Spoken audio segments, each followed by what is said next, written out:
ही जी वारी आमी घेवन येता जवळ आमकां बाकीची वारी कोणाक 13 दीस लागता, कोणाक 14 दीस, कोणाक 15 दीस, आमकां 14 दीस लागता। कारण आमी एक कडेन एक हॉल करता एकाच गांवांत 2 कडेन, कारण थंय आमची पुजा अर्चा भरपूर जाता, म्हणजे आदेसभर आमची पुजा जाता थंय देवाची, आनी ताका लागून आमकां 14 दीस लागता।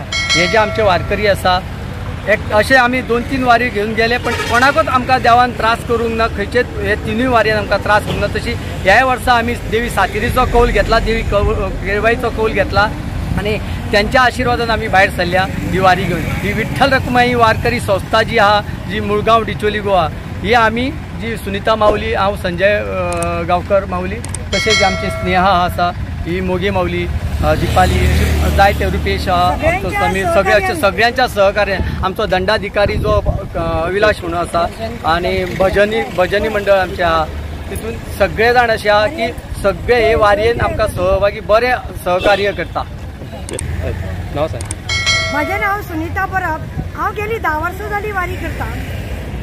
आता ही आम्ही सुरू केलो एक नवीन ग्रुप दिंडी, कारण खुबशो वारकऱ्यांक पंढरपुरा पावचे इतलोच हेतू धरून ही दिंडी सुरू केल्या। आणि ही आमची विठ्ठल रखुमाई वारकरी संस्था मुळगांव, ही संस्था सुरू करून आमची दिंडी ही आमची 3री वारी, आणि हे वारयेन आमी जवळ 60 वारकरी आसा।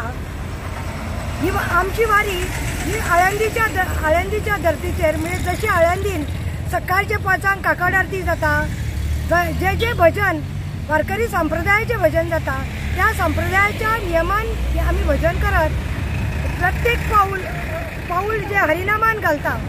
वारेक वचप म्हणजे तीन तुझ्या कुळाचो उद्धार जाता। एकट्यान वारी करप म्हणजे तीन कुळाचो उद्धार तो करून घेता ते वारयेन।